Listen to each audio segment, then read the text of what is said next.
Hi friends, welcome to our channel Medasani sisters. ఈరోజు మన video మనలో చాలామందికి ఉపయోగపడేది. అదేమిటంటే దసరా నవరాత్రులు స్టార్ట్ అవుతున్నాయి కదండి. ఇంతకు ముందైతే గుడికి వెళ్ళేవాళ్ళం. ఇప్పుడు అన్ని చోట్ల ఆ పరిస్థితి లేదు కదా. అందుకని మన ఇంట్లో దేవీ నవరాత్రులు ఎలా చేసుకోవాలి అనేది మా ఊరి గణపతి దేవాలయం పూజారి గారిని అడిగి తెలుసుకుందాం. ఐలూరి రాఘవరావు శర్మ గారు మాకు బాగా పరిచయం ఉన్న పూజారి గారు. మా ఇంట్లో సత్యనారాయణ పూజ, మిగతా పూజలు ఆయనతోనే చేయించుకుంటూ ఉంటాం. ఇప్పుడు వారి కుమారులు ప్రసాద్ శర్మ గారు మనకి చాలా వివరంగా పూజా విధానం గురించి వివరిస్తారు. మనం కూడా శ్రద్ధగా విందాం. ముందైతే మా ఊరి గుడిని చూడండి. వినాయకుడి మందిరం చిన్నది, అది చెరువుకి ఒడ్డున ఉంటుంది. ఇది దాని స్టోర్ అన్నమాట.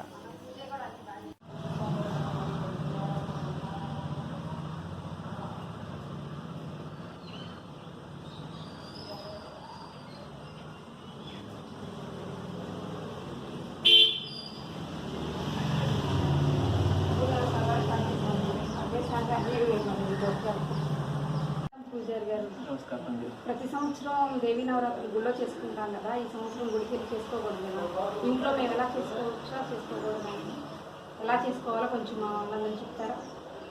ప్రతి సంవత్సరము మామూలుగా మీరు దేవాలయానికి వెళ్ళి అర్చన చేసుకునే పద్ధతి దేవాలయంలో అర్చన ఒక రకంగా ఉంటుంది.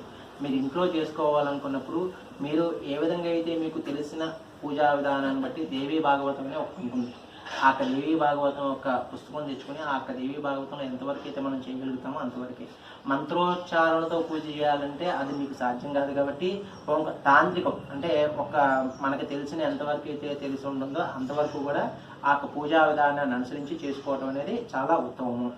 ఈ యొక్క దేవీ నవరాత్రులు మొత్తం కూడా చేసుకోవాలంటే 9 రాత్రులు పూర్తి అయ్యి 10వ రోజున అంటే 10 రాత్రులు అంటే ఈసారి మనకి దేవీ నవరాత్రులు 9 రోజులే వచ్చినాయండి. 10 రోజులు రాలే మామూలుగా అయితే. అంటే 10 రోజులు రాలేదు కదా అంటే 10 రోజులు లేవని కదండి. తిథులు తక్కువ కాలమానాన్ని బట్టి తక్కువ రావడం వల్ల ఒకే రోజు 2 తిథులు వచ్చినాయి. అందువల్ల ఈసారి దేవీ నవరాత్రులు 9 రోజులు వచ్చినాయి. కాబట్టి 9 రోజులు కూడా చక్కగా కలశ స్థాపన చేసుకుని మీకు తెలిసిన విధానంగా ఎవరికి ఎంతవరకు అయితే పూజా విధానానికి మీద అవగాహన ఉన్నదో అంతవరకు కూడా చక్కటి అవగాహనతో ఆ పూజా కార్యక్రమాన్ని చేసుకోవడం అనేది చాలా ఉత్తమమైన పద్ధతి.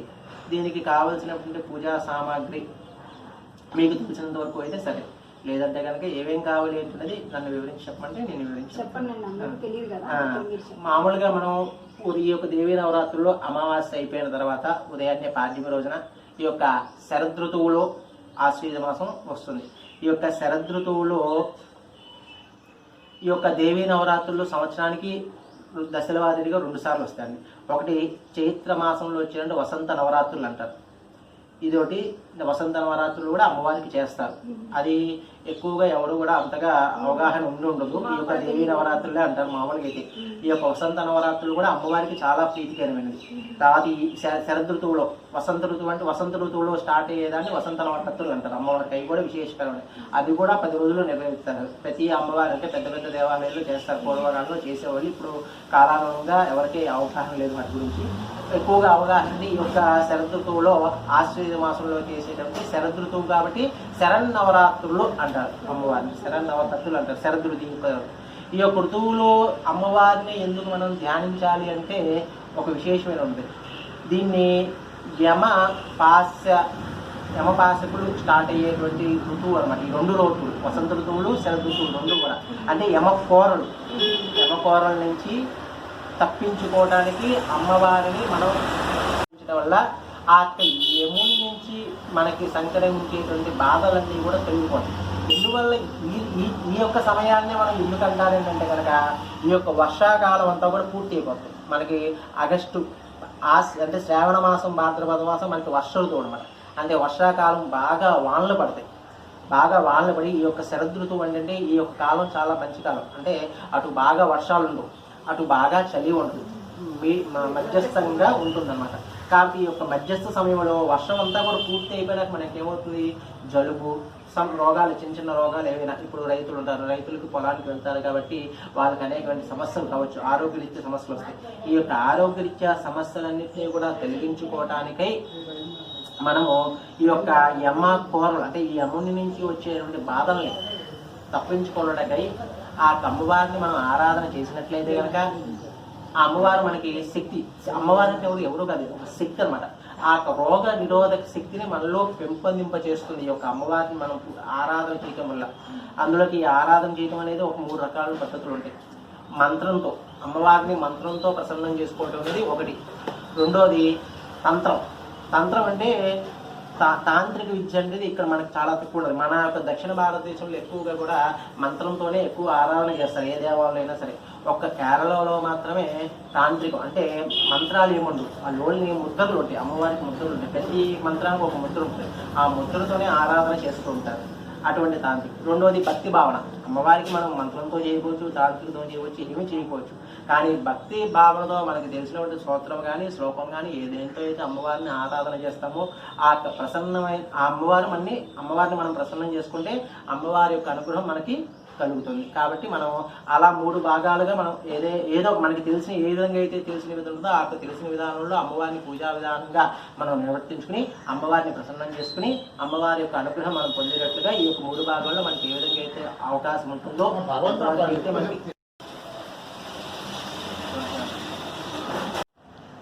ఆ విధముగా మీరు ఈ యొక్క ఆశ్వీజ మాసములో పాడ్యమి రోజున ఉదయాన్నే చక్కగా లేచి మీ యొక్క కాలకృత్య కార్యక్రమాలన్నీ కూడా ఆచరించిన తర్వాత పూజా గృహాన్నంతటి కూడా చక్కగా ఉత్తర ఈశాన్య భాగం కానీ తూర్పు ఈశాన్య భాగంలో కానీ చక్కగా పూజా గృహాన్నంతటినీ కూడా శుద్ధి చేసుకుని ఆవు పాలతో కానీ ఆవు పంచకంతో కానీ చక్కగా ఆ పూజా గృహాన్నంతటిని కూడా శుద్ధి చేసుకుని ఈ ఉత్తర ఈశాన్య భాగంలో కానీ తూర్పు ఈశాన్య భాగంలో కానీ చక్కగా ముగ్గును అలంకరణ చేసుకుని చక్కగా పసుపు కుంకుమతో అలంకరణ చేసుకుని అక్కడ ఆసనం మనకి ఏదైతే అవకాశం ఉంటుందో ఆ ఆసనం, పీట కానీ న్యూస్ పేపర్ కానీ లేదా ఒక టవల్ కానీ లేదా ఒక జాకెట్ ముక్క కానీ ఏర్పాటు చేసుకుని దాని మీద ధాన్యం, కొత్త బియ్యం కానీ లేదా మన ఇంట్లో ఉన్నటువంటి ధాన్యము పోసి ఆ ధాన్యం మీద కలశముని ఏర్పాటు చేసుకోవాలి. ఆ కలశం ఏ విధంగా ఉండాలంటే రాగిది కానీ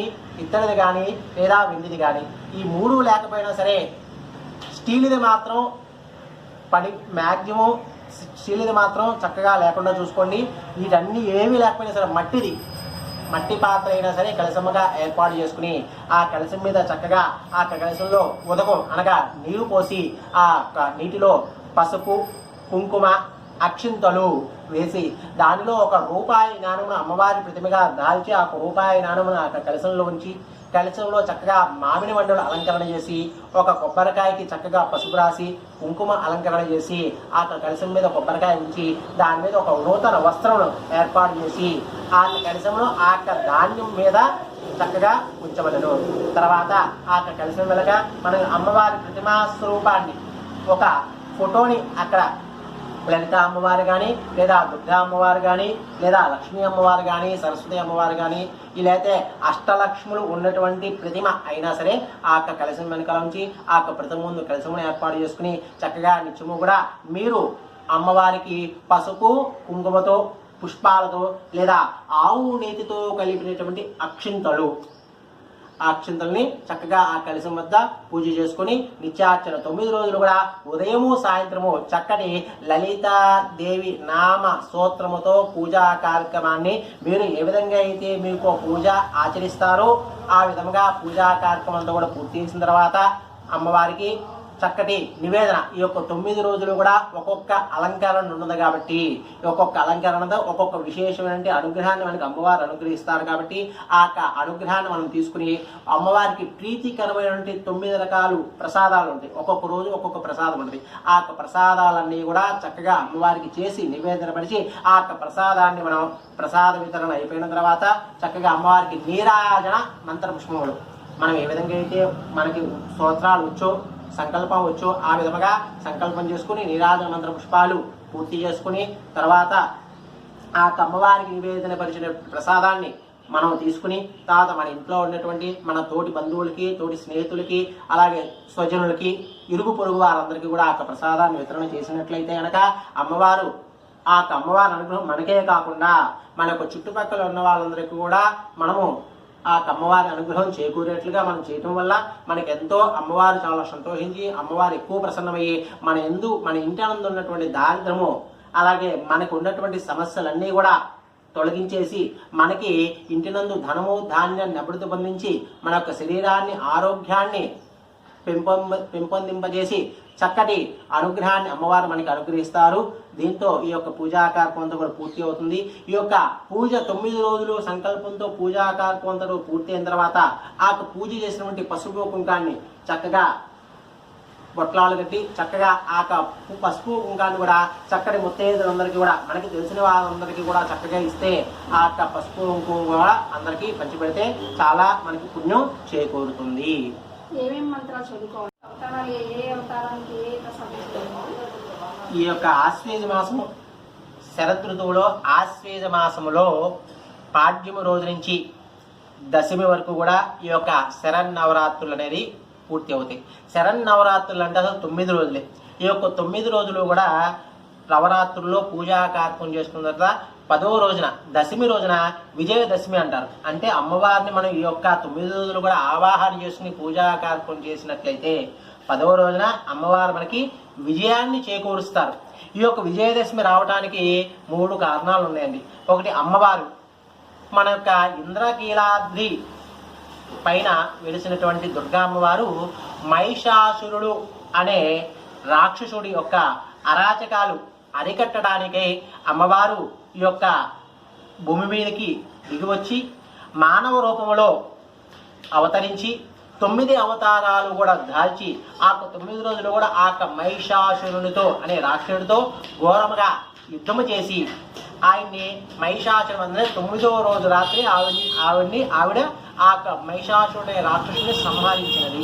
కావున ఈ యొక్క దేవీ నవరాత్రుల్లో 10వ రోజు ఆ రాక్షసుడిని సంహరించి మనకి విజయాన్ని చేకూర్చింది కాబట్టి 10వ రోజున విజయదశమి అని చెప్పి మనం పండగ చేసుకుంటున్నాము. కాబట్టి అటువంటి విజయాన్ని అమ్మవారు మనకి సంకల్పించి సమకూర్చింది కాబట్టి అలాగే అమ్మ మీరు ఏ విధంగా అయితే విజయం చేకూర్చారో అలాగే మాకు కూడా అటువంటి విజయాన్ని మీరు మాకు సంక్రమించండి, మాకు అనుగ్రహించండి అని మనం కోరుకుంటూ ఈ యొక్క 9 రోజులు పూజ చేసినట్లయితే 10వ రోజున మనకి అమ్మవారు మనకి విజయాన్ని మన ప్రతి పనిలో కూడా విజయాన్ని అమ్మవారు మనకి చేకూరుస్తూ ఉంటారు. అలాగే ఇది ఒకటువంటి ఉత్తరాంతం అయితే, రెండవది వృత్తాంతం ఏంటంటే అమ్మవారు అదే శ్రీరామనవమి ద్వాపర యుగంలో శ్రీరాముడు ఈ యొక్క రావణాసుని సంహరించడానికి సీతాన్వేషణకై వెళ్ళినప్పుడు సుగ్రీవుడు ఈ యొక్క రాముల వారికి సహాయం చేసినటువంటి కాలవృత్తాంతం కూడా ఈ యొక్క దసరా దేవి నవరాత్రుల్లో జరిగినది. సీతాన్వేషణకి తోడ్పడినది కాబట్టి రావణ సంహారం కూడా అప్పుడే జరిగి విజయాన్ని చేకూర్చారు. కాబట్టి విజయదశమి రోజునే కొన్ని మనకి దక్షిణ భారతదేశంలో తక్కువ కానీ ఉత్తర భారతదేశంలో ఈ యొక్క రామాయణాన్ని రావణాసుని సంహరించిన రోజు కాబట్టి రాముడు విజయదశమి రోజుని సంహరించాడు కాబట్టి ఆ రోజు వాళ్ళకి రాముడు విజయాన్ని చేకూర్చాడు కాబట్టి అదే విధంగా మనకు కూడా విజయం చేకూరుతుందని చెప్పి రెండవ ప్రతీక. మూడవ ప్రతీక ఏమిటంటే మనకు పాండవ వనవాసం జరిగినది. పాండవ వనవాసం జరిగినప్పుడు పాండవులందరూ కూడా వనవాసానికి వెళ్ళినప్పుడు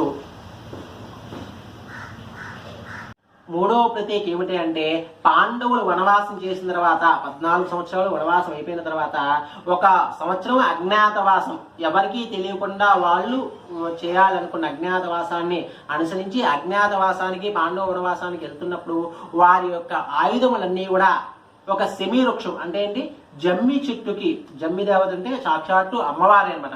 అమ్మవారికి వారి యొక్క ఆయుధాలన్నీ కూడా చక్కగా మూట కట్టి అమ్మ ఈ యొక్క ఆయుధాలను మీరు సంరక్షించండి అని చెప్పి ఆయుధాలు అమ్మవారి పాదాల వద్ద ఆ జమ్మి చెట్టు వద్ద పెట్టి జమ్మి చెట్టు అంటే సాక్షాత్తు అమ్మవారి గౌరీదేవి అనమాట. కాబట్టి ఆ గౌరీదేవి వద్ద అమ్మ మా ఆయుధాలన్నింటినీ కూడా మీరు చక్కగా సంరక్షించండి, మేము ఇలా వనవాసానికి వెళ్తున్నాం, అజ్ఞాతవాసానికి వెళ్తున్నాము, మరలా మేము సంవత్సరం తర్వాత అజ్ఞాతవాసం నుంచి వచ్చి మరలా మేము అడిగేంత వరకు కూడా ఈ యొక్క ఆయుధాలు ఎవరికి దొరకకుండా కనిపించకుండా మీరు ఈ యొక్క ఆయుధాలన్నింటినీ కూడా కాపాడండి అని చెప్పి ఆ సెమీ వృక్షానికి అనగా జమ్మి చెట్టుకి చెప్పి సాక్షాత్తు గౌరీదేవి స్వరూపంలో ఉన్నటువంటి ఆ సెమీ వృక్షానికి అప్పగించి వాళ్ళు అజ్ఞాతవాసానికి వెళ్ళిపోతారు. తిరిగి మరలా అజ్ఞాతవాసం నుంచి తిరిగి వచ్చి ఈ ఆయుధాలను తీసుకుని ఈ ఆయుధాలను ఎప్పుడు తీసుకున్నారు ఈ యొక్క విజయదశమి రోజునే ఆ అమ్మవారికి పూజ చేసి అమ్మవారి అనుగ్రహం పొంది ఆ ఆయుధాలన్నింటినీ కూడా వారు మరలా తీసుకుని వెళ్ళి యుద్ధం చేసి యుద్ధంలో విజయం చేకూరారు.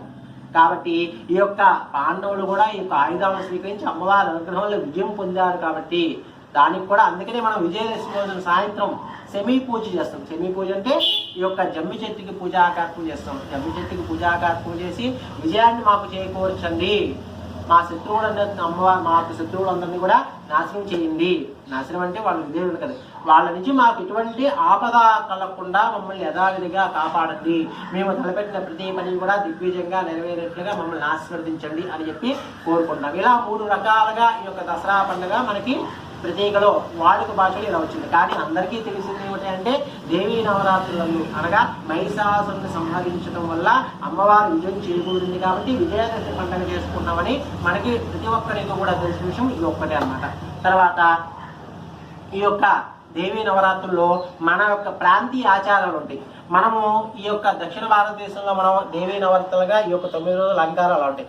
అలాగే తెలంగాణకు వెళ్ళారనుకోండి బతుకమ్మ, ఈ 9 రోజులు కూడా బతుకమ్మ పండుగ అని చెప్పి చేస్తారు వాళ్ళు. ఈ 9 రోజులు మనకి ఎలా చేసుకుంటామో ఇలాగే 9 రోజులు చేసుకుని విజయదశమి రోజున వాళ్ళు పండుగ చేసుకుంటారు. అలాగే కలకత్తా ఉత్తర భారతదేశం వెళ్ళి ఉంటే కనుక కలకత్తా కాళీని పూజ చేస్తుంటారు. అలాగే ఇలాగే 9 రోజులు వాళ్ళు పూజ చేసుకుంటారు. కాకపోతే అలంకారాలు వేరువేరుగా ఉంటాయి. అమ్మవారి పేర్లు ఒకటే కానీ అలంకారాలు ఒక్కొక్క రకంగా ఉంటాయి అన్నమాట. అలా ఈ 9 రోజులు కూడా విజయదశమి ఆ ఆశ్వేజ మాసంలో విజయదశమి పాడ్యమి రోజున ఈ యొక్క నవరాత్రులన్నీ కూడా ప్రారంభపడతాయి. కానీ ఈ యొక్క నవరాత్రులు అనగా రాత్రి పూట పూజ చేసేదే ప్రాధాన్యత ఎక్కువ ఉంటుంది. ఈ యొక్క నవరాత్రుల్లో ఉదయం పూట మనం పూజ చేసినా సరే రాత్రి ప్రారంభ కాలంలో పూజ చేసినటువంటి పూజా కార్యక్రమాన్ని మనకి ఎక్కువ అమ్మవారు ప్రతిఫలాన్ని ఇస్తూ ఉంటారు. ఈ యొక్క నవరాత్రులు అనగా ఏకంగా మనకు జాతక రీత్యా నవగ్రహాలు పోలేదండి, నవగ్రహాలు పూజ చేయని అంటారు. ఈ యొక్క వీటన్నిటి ఈ యొక్క నవరాత్రులు పూజ చేస్తే అన్ని సకల దేవతలు కూడా శక్తి స్వరూపం, ఈ యొక్క శక్తి స్వరూపం నుంచే ఏర్పడినటువంటి దేవతలందరూ కూడా వీళ్ళంతా. కాబట్టి మనం శక్తినే ఆరాధన చేస్తున్నాం కాబట్టి మనకి నవగ్రహ దోషాలున్నా వేరే రకంగా వేరే దోషాలు ఉన్నా సరే అన్నీ కూడా తొలగిపోతాయి. సకల దోషాలు అన్నీ కూడా తొలగిపోయి మనకి చక్కటి ఆయురారోగ్యాలు, అష్టైశ్వరులు, సుఖ సంతోషాలు, ధనము, ధాన్యం అన్నీ కూడా మన ఇంటి ముందు చక్కగా అమ్మవారు ప్రసాదం చేసి మనము చక్కగా ఆనందకరమైన జీవితాన్ని గడిపేటట్లుగా అమ్మవారు మనకి అనుగ్రహిస్తారు. అలాగే ఈ యొక్క ఆశ్వేజ మాస శుద్ధ పాడ్యమి రోజున అమ్మవారు బాలా త్రిపుర సుందరిగా మొట్టమొదటి అవతారం. బాలా అంటే ఏమిటి? 8 సంవత్సరముల లోపు పిల్ల అన్నమాట.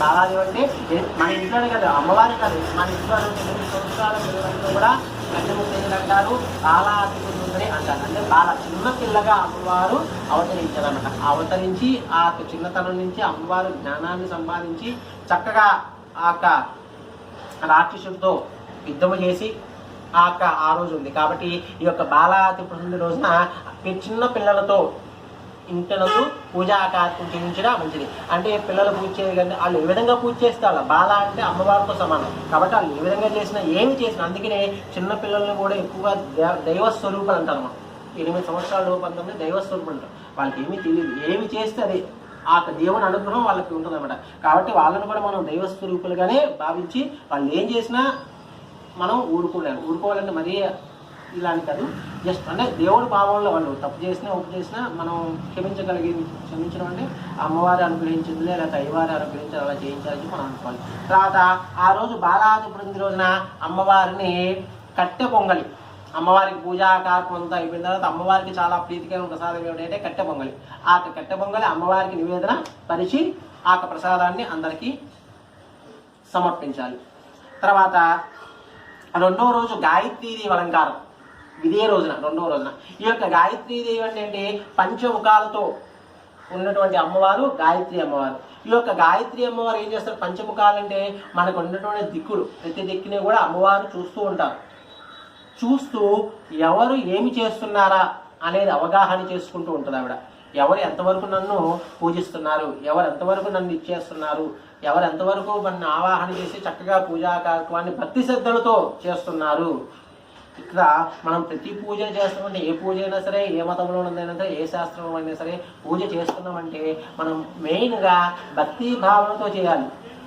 ఆ భక్తి భావనతో చేసినటువంటి పూజా కార్యక్రమం ప్రతిఫలము 100% మనకి అమ్మవారు అనుగ్రహిస్తారు. భక్తి భావం లేకుండా పూజ చేస్తున్నాం అని చెప్పి అనుకుంటే మాత్రం అమ్మవారే మనకి భక్తి ఫస్ట్ మనం ఇవ్వాల్సింది భక్తి భావన. తర్వాత మన అమ్మవారికి సమర్పించే మన శక్తి పడింది పూజ ఎంతవరకైతే మనం చేయగలుగుతామో, ఎంతవరకైతే మనం ధనము ఖర్చు పెట్టగలుగుతామో అంతవరకు కూడా ఖర్చు పెట్టి మనస్ఫూర్తిగా భక్తి శ్రద్ధలతో పూజా కార్యక్రమం చేసినట్లయితే కనుక ఆ యొక్క పూజ యొక్క ప్రతిఫలము, అలాగే అయ్యవారి కానీ అక్కడ అమ్మవారి కానీ ఏ పూజ అయితే మనం నిర్వహిస్తామో ఆ యొక్క పూజ యొక్క ప్రతిఫలము 100% కూడా మనకి ఫలిస్తుంది అనమాట. ఆ 100% చక్కగా ఫలిస్తుంది అనమాట. తర్వాత ఈ యొక్క గాయత్రీదేవి అమ్మవారికి ప్రసాదం రెండో రోజు గాయత్రీదేవి అష్టోత్తరం కానీ లేదా గాయత్రీదేవి సంవత్సరం కానీ చేసుకుని రెండో రోజు అమ్మవారికి అప్పాలు నివేదన పెట్టడం చాలా మంచిది.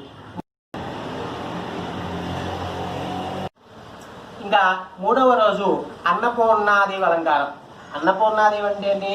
చక్కగా మనకు ఉన్నటువంటి భారతదేశంలో ఉన్నటువంటి దేవాలయం ఏమిటి అంటే కాశీలో ఉన్నది అన్నపూర్ణాదేవి అలంకారం. ఈ యొక్క అన్నపూర్ణాదేవి అలంకారం నాడు అమ్మవారు అన్నపూర్ణాదేవిగా అవతరించి స్వయంగా తన యొక్క భర్తకే భిక్ష ఇస్తుంది. భిక్ష అంటే మనం అనుకుంటాం ఏదో స్వామి వచ్చారు అమ్మవారు భిక్ష ఇస్తుంది, అన్నపూర్ణాదేవిని పూజిస్తే మనకి బాగా సిరిసం అంటే ధాన్యము బాగా అనుగ్రహిస్తుంది, వ్యవసాయం బాగా వృద్ధిలోకి వస్తుంది.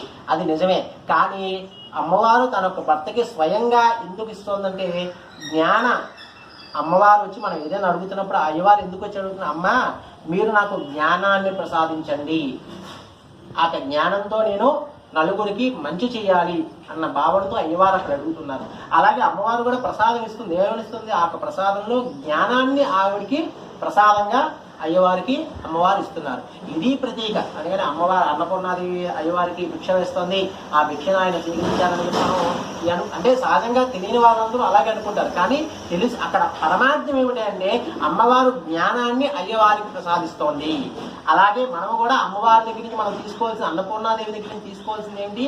జ్ఞానాన్ని. ఆ జ్ఞానాన్ని మనం అన్నపూర్ణాదేవిని పూజిస్తే ఆవిడ మనకి జ్ఞానాన్ని మనం ఎలా ఉండాలి, ఏంటి, ఏ విధంగా మాట్లాడాలి, ఏ విధంగా ఉంటే మనని అందరూ కూడా చక్కగా ఆకర్షిస్తారు, మనం ఏ విధంగా ఉంటే కనుక మన అందరిలో కూడా చాలా మనకి మంచి పేరు వస్తుంది అన్న జ్ఞానాన్ని మనకి ఆవిడ ప్రసాదిస్తుంది అనమాట. అది అమ్మవారు మనకి ఇచ్చేటువంటి ప్రసాదం. అది భిక్ష. ఆ భిక్షగా మనం అడుగుతున్నాం. దేహి అని మనం ప్రతిదీ కూడా ఇప్పుడు అమ్మవారిని కానీ అయ్యవారిని కానీ ఎక్కడికైనా పూజా దేవుడిని ఏమడుగుతాం? దేహి అని మనం అడిగితేనే ఆయన మనం ప్రసాదిస్తారు ఎవరికైనా సరే. దాంట్లో తప్పుడు భావనగా మనం అడుగుతున్నాం. జస్ట్ ఏదైనా అడగటమే కదా. ఎవరైనా ఇంట్లో అయినా సరే అమ్మైనా అడగందే అన్నం పెట్టదంటారు. అలాగే మనకి ఏది కావాలంటే అది అడుగుతున్నాం. అది దేవుణ్ణి అడుగుతున్నాం. అమ్మవారిని అమ్మ నాకు ఫలానా ప్రసాదించండి అడుగుతాం. ఆ కన్నపూర్ణది మనకి ఏం ప్రసాదిస్తుంది? జ్ఞానాన్ని ప్రసాదిస్తుంది. ఆ జ్ఞానాన్ని మనకి భిక్షగా మనం అడిగాము కాబట్టి భిక్షగా ఆవిడ మనకి ప్రసాదం చేస్తుంది. ఆ ప్రసాదాన్ని మనం స్వీకరిస్తున్నాం. ఇది అన్నపూర్ణాదేవి అలంకారం. నాలుగవది అన్నపూర్ణాదేవి యొక్క ప్రీతికరమైన ప్రసాదం పులగా అన్నం. పులగా అన్నం అంటే పెసరపప్పుతో చేసేటువంటి అన్నాన్ని పులగా అన్నం అంటారు. కొట్టి పెసరపప్పు బియ్యం కలిపి అన్నం వండి అమ్మవారికి పెట్టచ్చు అదనమాట. ఇంకా నాలుగో రోజు అంటే ప్రతి సంవత్సరం కూడా దేవీ నవరాత్రులు 10 రోజులు ఉంటాయండి. అంటే 9 రోజులు పూర్తయిన తర్వాత 10వ రోజు విజయదశమి వస్తుంది. కానీ ఈ సంవత్సరం ఈ యొక్క శార్వరీ నామ సంవత్సరంలో ఆశ్వేత మాసంలో నవరాత్రులు అనేది 9 రోజులే వచ్చినాయండి. ఎందువల్ల అంటే అనగా ఒకే రోజున తిథి ఒకే రోజు రెండు వచ్చింది. ఆ తిథి ఏమిటి అంటే అష్టమి నవమి రెండు కలిపి రావడం వల్ల దుర్గాష్టమి అలాగే మహర్నవమి కూడా రెండు ఒకే రోజున చేసుకోవలసిన ఆవశ్యకత మనకి ఏర్పడింది. కావున ఈ యొక్క నవరాత్రులు అనేది 8 రాత్రులే వస్తాయి. 9వ రోజు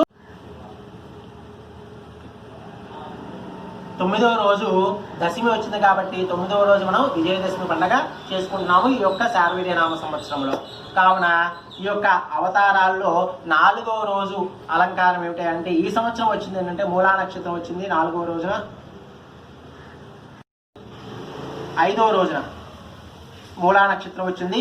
సరస్వదేవి అలంకారం. ఈ యొక్క అన్నపూర్ణాదేవి అలంకారం అయిపోయిన తర్వాత సరస్వదేవి అలంకారం.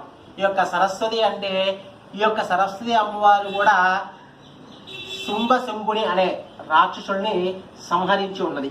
కాబట్టి శుంభశంభులు అంటే మనకి కావలసినటువంటి విద్యని అపహరించుకుంటే దొంగతనం చేసేటువంటి వారు అన్నమాట. విద్యను అపహరించుకోవడం అనుకుంటూ ఉంటారు, విద్య రానివ్వకుండా చేస్తుంటారు. అలాంటి రాక్షసుల్ని అంటే వారు అంటే చిలిపితనంగా ఉండేటువంటి రాక్షసులు అనమాట, చిలిపితనంగా చేస్తూ ఉంటారన్నమాట. కాబట్టి అటువంటి రాక్షసులను సంహరించినటువంటి అమ్మవారు ఈ యొక్క సరస్వతి అమ్మవారు. కాబట్టి ఈ యొక్క అమ్మవారిని మనం మూలా నక్షత్రంలో, ఎందుకంటే అమ్మవారి ఆవిర్భవించింది కూడా మూలా నక్షత్రమే, అమ్మవారి యొక్క నక్షత్రం మూలా నక్షత్రం. కాబట్టి ఈ యొక్క మూలా నక్షత్రం రోజున మహాశక్తి స్వరూపేనండి ఈ యొక్క విద్యకు నిలయమైనటువంటి సరస్వతి అమ్మవారు, బ్రహ్మను యొక్క కమలం నుంచి పుట్టినటువంటి అమ్మవారు. కాబట్టి వీరిని కనుక మనం ఆ రోజు పూజించినట్లయితే కనుక మనకి, అలాగా మన ఇంట్లో ఉన్నటువంటి పుత్రులకు కానీ అందరికీ కూడా విద్యను చక్క సకాలంలో ఉన్నత విద్య అనుభవించేటట్లుగా ఉన్నత విద్యను ఆ అమ్మవారు మనని అనుగ్రహిస్తూ ఉంటారు. ఈ యొక్క సరస్వతి అమ్మవారి నాడు చక్కగా మన ఇంట్లో ఉన్నటువంటి పుస్తకములు కానీ, లేదా పిల్లలు పుస్తకాలు, అలాగే పుస్తకాలకి పూజ చేసి అమ్మవారిని ఆ పుస్తక రూపిణిగా, పుస్తక దారిణి అంటారు అమ్మవారిని, అంటే పుస్తకమే అమ్మవారు అన్నమాట. కాబట్టి అమ్మవారిని ఆ పుస్తక రూపంలో దర్శనం చేసుకుని ఆ మనం చదువుకునే ప్రతి పుస్తకానికి కూడా చక్కగా పూజా కార్యక్రమం నిర్వర్తించినట్లయితే మనకి విద్య ఉన్నత స్థానం, ఉన్నత విద్యను మనం అభ్యసించేటట్లుగా అమ్మవారు మనని అనుగ్రహిస్తూ ఉంటారు. అలాగే విద్యను అభ్యసించిన తర్వాత మనకు ఉన్నతమైన ఉత్తీర్ణాన్ని కూడా అమ్మవారు అనుగ్రహిస్తూ ఉంటారు. ఈ యొక్క సరస్వతి అమ్మవారికి చక్కెర పొంగలి ఈ యొక్క ప్రసాదాన్ని నివేదించడం చాలా మంచిది. అలాగే ఈ యొక్క సరస్వతి అమ్మవారు ఎంత స్వచ్ఛందంగా ఉంటారంటే తెలుపు ఈ యొక్క అమ్మవారి యొక్క స్వరూపము చక్కటి శాంత స్వరూపముగా ఉంటుందండి అమ్మవారు. అందుకని అమ్మవారు చాలా ప్రీతికరమైనది ఏమిటి అంటే తెలుపు వస్త్రము, అన్ని తెలుపు పదార్థమే ఆవిడ బాగా ఇష్టమండి. ఎందుకంటే తెలుపు శాంతికి చిహ్నము కాబట్టి అమ్మవారు చక్కగా చాలా శాంతి స్వరూపునిగా ఈ యొక్క సరస్వతిదేవి అలంకరించి ఉంటుందండి. కాబట్టి అమ్మవారికి మనం చేసేటువంటి ఏదైనా సరే తెలుపు రంగులో తెలుపు వస్త్రము కానీ, తెలుపు పూలతో కానీ, తెల్లటి పూలతో ఈ యొక్క పూజా కార్యక్రమాన్ని అమ్మవారికి మనం స్తోత్రముతో సరస్వతిదేవి అష్టోత్తరం కానీ, సరస్వతిదేవి స్తోత్రం కానీ, ఈ యొక్క తెల్లటి పుష్పాలతో పూజా కార్యక్రమం కానీ నిర్వర్తించినట్లయితే అమ్మవారు ఎక్కువగా మన యందు ప్రసన్నమవుతారండి. తర్వాత అమ్మవారు లలితా స్వరూపిణి. ఈ యొక్క అందరికీ కూడా ప్రతిమూలమైనది చక్కటి లలితా రూపం అండి. ఈ యొక్క లలితా రూపమే చాలా శక్తి స్వరూపమైనటువంటిది. ఎందుకంటే ఈ యొక్క లలితాదేవి అమ్మవారు, మనం అమ్మవారికి ప్రీతికరమైనది ఏమిటి అంటే అమ్మవారి చేతిలో చెరుకుగడ ఉంటుందండి. ఆ యొక్క చెరుకుగడ ఎందుకు ఉంటుందంటే చెరుకులో పిప్పి ఎక్కువ ఉంటుందండి, రసం తక్కువగా వస్తుందండి. కాబట్టి ఏమిటయ్యా అంటే అమ్మవారిని మనం పూజ చేసి, అమ్మ మీ చేతిలో ఎలా చెరుకుగడ ఉందో అలాగే మమ్మల్ని కూడా మీరు స్వీకరించి మాతో ఉన్నటువంటి పాపాలు అలాగే మా యొక్క ముక్తి మార్గంలో మేము చేసేటువంటి తప్పులన్నింటినీ కూడా క్షమించి మమ్మల్ని సన్మార్గంలో పెట్టేటట్లుగా ఈ యొక్క చెరుకునందు రసాన్ని తీసుకుని పిప్పిని మీరు ఏ విధంగా అయితే విసిరివేస్తారో అలాగే మాలో ఉన్నటువంటి చెడు వ్యసనాలు కానీ, చెడు స్వభావం కానీ అన్నింటినీ కూడా పిప్పిలాగా పిండేసి పక్కన పడేసి మంచి తీపి పదార్థం చెరుకు రసం ఎలా ఉంటుందో మమ్మల్ని అలా చేయండి అమ్మ అని చెప్పి ఈ యొక్క లలితాదేవి అమ్మవారిని మనం కోరుకోవటం అనేది చాలా ఉత్తమము. ఈ యొక్క లలితాదేవిని ఆరాధించడం వల్ల కానీ, పూజ చేయటం వల్ల కానీ ఆ స్వభావం, ఆ చెరుకుకు ఉన్నటువంటి తీపి స్వభావాన్ని మనకి ప్రసాదింపజేస్తుంది అమ్మవారు. ఇది ఒక లలితాదేవిని పూజించడం వల్ల మనకి వచ్చేటువంటి అమ్మవారు మనకి ఈ విధముగా అనుగ్రహిస్తూ ఉంటారు. ఈ యొక్క అమ్మవారిలో చాలా శక్తి స్వరూపిణి లలితాదేవి అమ్మవారు. ఈ యొక్క 9 రోజులు కూడా మనం ఏ అమ్మవారిని పూజ చేసినా సరే ప్రధానంగా ఈ యొక్క దేవీ నవరాత్రుల్లో మనం నిత్యము కూడా చదువుకోవాల్సినటువంటి స్తోత్రము ఈ యొక్క లలితాదేవి సహస్ర పారాయణము చేసుకోవటం అనేది చాలా మంచిది. ఉదయము సాయంత్రం కూడా లలితాదేవి పారాయణం చదువుకోవటం చాలా మంచిది. ఈ యొక్క దేవీ నవరాత్రులు అందరూ కూడా ప్రతి ఒక్కరూ కూడా చేయాల్సినటువంటి పారాయణము లలితాదేవి పారాయణం తప్పనిసరిగా జరిపించుకోవాలి, చదువుకోవాలండి. తదుపరి ఈ యొక్క అమ్మవారిని పూజ చేసిన తర్వాత అమ్మవారికి ప్రీతికరమైనది ఏమిటి అంటే పులిహార లేదా దద్దోజనం, ఈ 2 పదార్థములు ఏదైనా సరే అమ్మవారికి ప్రసాదం నివేదించడం చాలా మంచిది. తర్వాత అమ్మవారు లక్ష్మీదేవి అవతారం ఇస్తారు 6వ రోజు. ఈ యొక్క లక్ష్మీ అమ్మవారు అంటే మనం నిత్యము కూడా చక్కగా సుఖ సంతోషాలతో ఆయురారోగ్యాలతో ఆనందంగా పడాలంటే మనకేమి కావాలండి? చక్కటి ధనము మనకి కావాలి. ధనం ఉంటే సుఖం ఉంటుంది. కాబట్టి అటువంటి లక్ష్మీ స్వరూపమైన అమ్మవారు మన యొక్క వ్యాపారము కానీ, లేదా ఉద్యోగము కానీ, లేదా వ్యవసాయం కానీ దేన్నైనా సరే అభివృద్ధి పొందించి మన ఇంటనందు ధనాన్ని అభివృద్ధి చేస్తూ ఉంటారు ఈ యొక్క అమ్మవారు. కాబట్టి ఈ యొక్క లక్ష్మీ అమ్మవారిని పూజ చేసిన తర్వాత ఈ యొక్క అమ్మవారికి ప్రీతికరమైన ప్రసాదము పాయసాన్నం. అంటే క్షీరాన్నం అంటారు, పాయసాన్నం చేసి అమ్మవారికి నివేదన పరచవలను. తదుపరి అమ్మవారు దుర్గాదేవి. ఈ యొక్క దుర్గాదేవి అమ్మవారు ఇంకా లక్ష్మీదేవి వరకు కూడా అమ్మవారు చాలా శాంత స్వరూపముగా యుద్ధం చేస్తుంది ఆ మహిషాసుని మధ్యలతో. కానీ దుర్గాదేవి నుంచి ఏంటంటే అమ్మవారు క్రోధంగా ఉంటుంది, బాగా భయంకరంగా ఉంటుంది. ఎందుకంటే ఇంకా ఈ యొక్క 6 రోజులు పూజ చేసిన తర్వాత ఈ యొక్క 8 రోజులు లక్ష్మీదేవి వరకు కూడా యుద్ధం చేసిన తర్వాత శాంత స్వరూపంగా ఆ యొక్క మహిషాసుని సంహరించాలి అనుకుంటుంది. కానీ ఆ యొక్క 9 రోజులు 8 రోజులు పూర్తయిన తర్వాత 7 రోజులు పూర్తయిన తర్వాత ఆ అమ్మవారికి ఉగ్రరూపం వచ్చేస్తుంది. ఇంకేంటి ఇన్ని రోజులు యుద్ధం చేసినా సరే ఈయన ఇంకా నాతో యుద్ధం చేస్తున్నారు, ఈయన ఎలాగైనా సంహరించాలని చెప్పి ఉగ్రరూపం ఆ యొక్క దుర్గాదేవి మహిషాసుని మధ్య 2 కూడా ఉగ్రరూపంగా అమ్మవారు ఉంటారు. కాబట్టి అనగా ఈ యొక్క దుర్గాష్టమి రోజున అమ్మవారి 8 చేతులు ఆయుధాలు కూడా పెంచుకుంటుంది. ఇంకా బాగా యుద్ధం చేయాలని చెప్పి ఆయుధాలు పెంచుకుని 8 చేతులతో ఒక్కొక్క చేతిలో ఒక్కొక్క ఆయుధాన్ని ధరించి చక్కగా ఆ యొక్క మహిషాసుని మధ్యతో యుద్ధం చేస్తుంది. ఈ యొక్క దుర్గాదేవి నాడు అమ్మవారిని పూజ చేస్తే ఎరుపు రంగు, అమ్మవారికి ఉగ్రరూపం ఉంటుంది కదండి, అందుకని అమ్మవారికి ప్రీతికరమైనది ఎరుపు రంగు వస్త్రములు కానీ ఎరుపు రంగుతో వేసినటువంటి ఎరుపు రంగు పదార్థములు అన్నా కూడా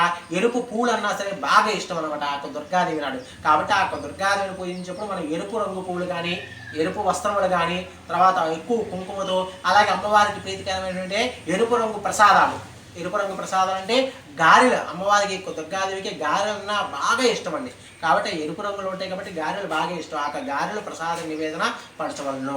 తదుపరి మహిషాసురమర్దిని 9వ రోజు మహిషాసురమర్దిని. ఆ మహిషాసురమర్దిని రోజున అమ్మవారు పూర్తిగా ఆ రాక్షసుని మహిషాసురుడు అంటే ఎవరండి?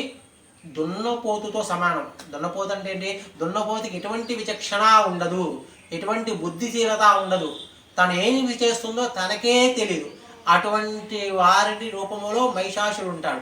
కాబట్టి ఆ మహిషాసుని ఈ యొక్క మహిషాసుని మర్దిని రూపంలో అమ్మవారు దాల్చి ఆ మహిషాసుని సంహరించేస్తుంది ఆ రోజు పూర్తిగా. ఈ యొక్క మహిషాసుని మర్దిని రోజు అమ్మవారిని పూజ చేసి అమ్మవారికి కూడా ఆ రోజు మిరప పండు రంగు వస్త్రం అంటే బాగా ఇష్టం.